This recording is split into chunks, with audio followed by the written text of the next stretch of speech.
सर्वेभ्यः नमो नमः। अस्यां कक्षायां युष्माकं स्वागतम् अस्ति। सप्तमी कक्षा की पिछली वीडियो में मैंने आपको उपपद विभक्ति पर आधारित अभ्यास कार्य समझाया था। आज की वीडियो में हम सप्तमी कक्षा की पाठ्य पुस्तक सुरभि के 10वां पाठ का अध्ययन करेंगे, जिसका शीर्षक है मधुर वचनानी। प्रिय छात्रों, यह पाठ श्लोकों पर आधारित है और साथ में इसके अन्वय तथा अर्थ भी दिए गए हैं। तो देखिए, प्रस्तुत पाठ में प्रत्येक श्लोक में कुछ ना कुछ शिक्षाप्रद और ज्ञान की बात बताई गई है। तो आइए श्लोक नंबर 1 को शुरू करते हैं। नरस्य वर्णम रूपम, रूपस्य वर्णम गुणः, गुणस्य वर्णम ज्ञानम, ज्ञानस्य वर्णम क्षमा।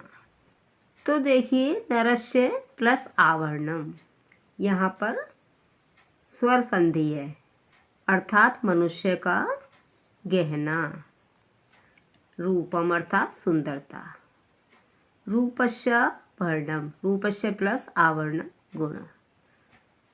तो इसका अर्थ है मनुष्य का असली गहना रूप अर्थात सुंदरता है, और सुंदरता का भी असली गहना गुण है। अर्थात मनुष्य सुंदर तो है लेकिन गुणों से विहीन है, तो उसका रूप भी बेकार है। गुणस्य वर्णम ज्ञानम, और गुणों का असली आभरणम अर्थात आभूषण ज्ञान है। ज्ञानस्य वर्णम क्षमा, ज्ञान का असली आभूषण क्षमा है। अन्वय। रूपम नरस्य आभरणम, रूप मनुष्य का आभरणम अर्थात गहना है। गुणः रूपस्य आभरणम, और रूप अर्थात सुंदरता का आभूषण गुण है। ज्ञानम गुणस्य आभरणम, गुण का आभूषण ज्ञान है। क्षमा ज्ञानस्य आभरणम भवति, और ज्ञान का गहना क्षमा होता है। अर्थ।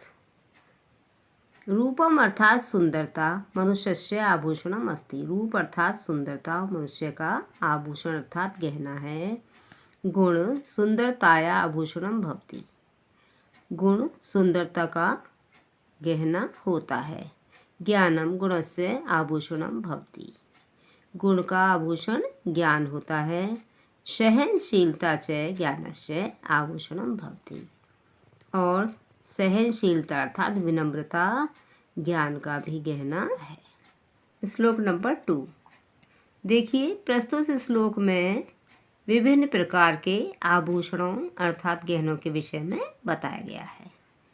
हस्तस्य भूषणम दानम, सत्यम कंठस्य भूषणम, हाथ का आभूषण अर्थात गहना दान देना है।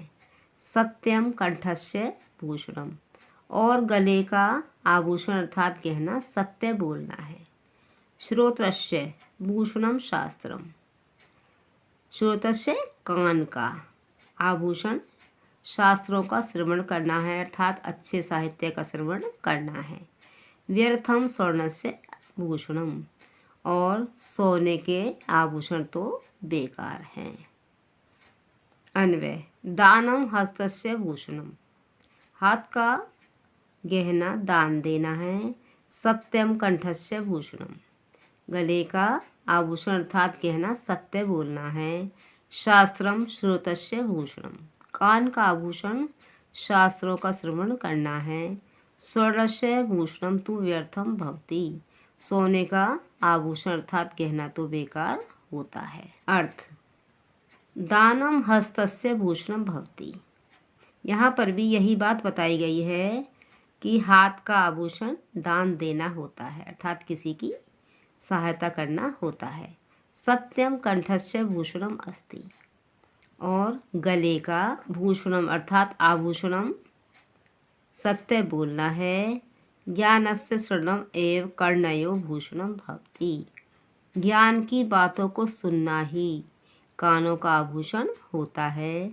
स्वर्णस्य आभूषणम तु व्यर्थम एव अस्ति। सोने का आभूषण अर्थात गहना तो बेकार ही है। श्लोक नंबर 3 देखिए, इस श्लोक में भी बहुत ही शिक्षाप्रद बात बताई गई है। यथेकेन हस्तेन तालिका संप्रज्यते तथोद्यमं परित्यज्य न फलं कर्मणः भवेत्। यथेकेन, यथा प्लस एकेन, यहाँ पर भी संधि है। न हस्तेन, हाथ के द्वारा, तालिका ताली संप्रज्यते दी जाती है, बजाई जाती है। जिस प्रकार एक हाथ से ताली नहीं बजाई जा सकती, तथोद्यमम, तथा प्लस उद्यमम, यहाँ पर भी संधि है। परित्यज्य, त्याग कर या छोड़कर, न फलम कर्मणः भवेत्, उसी प्रकार परिश्रम को छोड़कर किसी कार्य का फल प्राप्त नहीं होता है। अन्वय, यथा एकेन हस्तेन तालिका ने संप्रद्यते। देखिए यहाँ पर शब्दों का क्रम बदल गया है। यथा, जिस प्रकार, एकेन हस्तेन, एक हाथ के द्वारा, तृतीय विभक्ति के शब्द हैं दोनों। तालिका ने संप्रद्यते, ताली नहीं बजाई जा सकती। तथा उद्यमम परित्यज्य, उसी प्रकार परिश्रम को छोड़कर कर्मणः फलम न भवेत्, कार्य का फल प्राप्त नहीं हो सकता। अर्थ में भी यही बात विस्तार से बताई गई है। यथा एकेन हस्तेन एव तालिका वादनम न भवति, जिस प्रकार एक हाथ के द्वारा ही ताली नहीं बजाई जा सकती या तालिका वादनम नहीं होता है। तथैव परिश्रम त्यक्त्वा, उसी प्रकार, तथा प्लस एव, परिश्रम त्यक्त्वा, परिश्रम को छोड़कर, केवल भाग्येन एव कार्यस्य फलम प्राप्तम न भवति, केवलम, केवल भाग्य से ही कार्य का फल प्राप्त नहीं होता है। श्लोक नंबर 4 यस्य नास्ति स्वयं प्रज्ञा शास्त्रम तस्य करोति किम लोचनाभ्याम विहीनस्य दर्पणः किम करिष्यति। इस श्लोक में भी बहुत ही शिक्षाप्रद बात बताई गई है। यस्य नास्ति, न प्लस अस्ति, यहाँ पर भी स्वर संधि है। जिसके स्वयं बुद्धि नहीं है, प्रज्ञा माने बुद्धि, अर्थात जो मनुष्य अपनी बुद्धि का प्रयोग नहीं करता। शास्त्रम तस्य करोति किम, शास्त्रों में लिखे हुए ज्ञान से भी उसका कुछ नहीं हो सकता, अर्थात शास्त्र भी उसका कुछ नहीं कर सकता। लोचनाभ्याम विहीनस्य दर्पणः किम करिष्यति, ठीक इसी प्रकार से जैसे कि लोचनाभ्याम, नेत्रों से विहीन जो अंधा व्यक्ति होता है उसके लिए दर्पण अर्थात शीशा कुछ भी नहीं करेगा। ठीक उसी प्रकार से जैसे कि नेत्रहीन व्यक्ति के लिए दर्पण का कोई भी लाभ नहीं होगा। अन्वय, देखिए यहाँ भी शब्दों का क्रम बदला गया है और इसको भी विस्तार से बताया गया है। यस्य स्वयं प्रज्ञा नास्ति, जिसके स्वयं बुद्धि नहीं है, अर्थात जो मनुष्य बुद्धि का प्रयोग नहीं करता है। शास्त्रम तस्य किम करोति, शास्त्र उसका कुछ भी नहीं करता है। लोचनाभ्याम विहीनस्य दर्पणः किम करिष्यति, जैसे कि नेत्रों से विहीन अंधे व्यक्ति का दर्पण कुछ भी नहीं करेगा, अर्थात उसे दर्पण का कोई भी लाभ नहीं होगा। अर्थ देखिए यहाँ भी यह विस्तार से बताया गया है। यह मनुष्य बुद्धि प्रयोगम न करोति, जो मनुष्य बुद्धि का प्रयोग नहीं करता। शास्त्रेषु लिखितं ज्ञानम तस्य किमपि हितं कर्तुं न शक्नोति, शास्त्रों में लिखा हुआ ज्ञान भी उसका कुछ भी हित अर्थात भलाई नहीं कर सकता। यथा नेत्राभ्याम विहीनस्य, जिस प्रकार नेत्रों से विहीन अंधस्य कृते अंधे व्यक्ति के लिए दर्पणस्य कश्चित अपि लाभ न भवति, शीशे का भी कोई लाभ नहीं होता है। श्लोक नंबर 5 देखिए, प्रस्तुत श्लोक में विद्या की विशेषता बताई गई है कि विद्या मनुष्य को क्या क्या वस्तु प्रदान करती है। विद्या ददाति विनयम, विनयात याति पात्रताम, पात्रत्वात् धनम आपनोति, धनाद धर्मम तथा सुखम। विद्या ददाति विनयम, विद्या मनुष्य को विनम्रता प्रदान करती है। विनयात याति, विनयात विनय के द्वारा, याति आती है पात्रता, अर्थात विनय के द्वारा मनुष्य में कुछ भी कार्य करने की पात्रता या योग्यता आती है। पात्रत्वात् धनम आपनोति, यहाँ पर संधि है। पात्रत्वात् के द्वारा धन प्राप्त होता है। धनाद धर्मम ततः सुखम, और धन के द्वारा धर्म के कार्य अर्थात करने योग्य कार्य होते हैं, और धर्म के कार्य करने से मनुष्य को सुख प्राप्त होता है।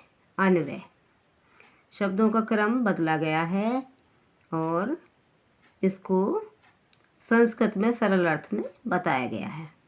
विद्या विनयम ददाति, विद्या विनम्रता प्रदान करती है। विनयात पात्रताम याति, और विनय के द्वारा पात्रता अर्थात योग्यता आती है।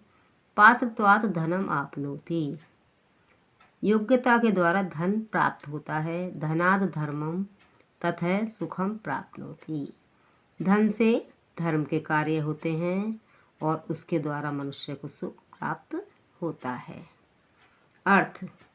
अर्थ में इस श्लोक का सार अर्थात इसको विस्तार से बताया गया है। विद्या विनयम ददाति, विद्या विनम्रता देती है।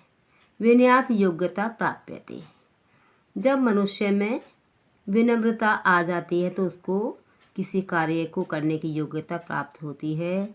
योग्यतया धनम प्राप्यते, योग्यता के द्वारा धन प्राप्त होता है।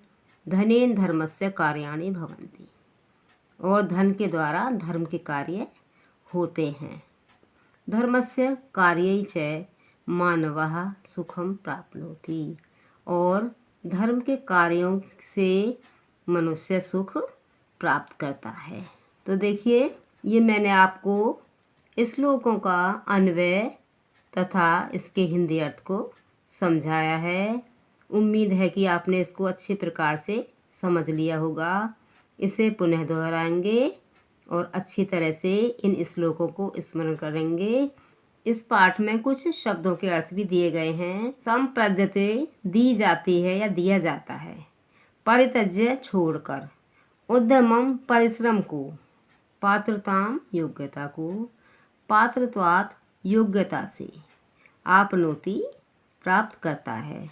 तो आप इन शब्दों के अर्थों को भी स्मरण कीजिए और इस पाठ को अच्छी तरह से दोहराइए। अगली वीडियो में इसके अभ्यास कार्य को समझाएंगे। धन्यवाद।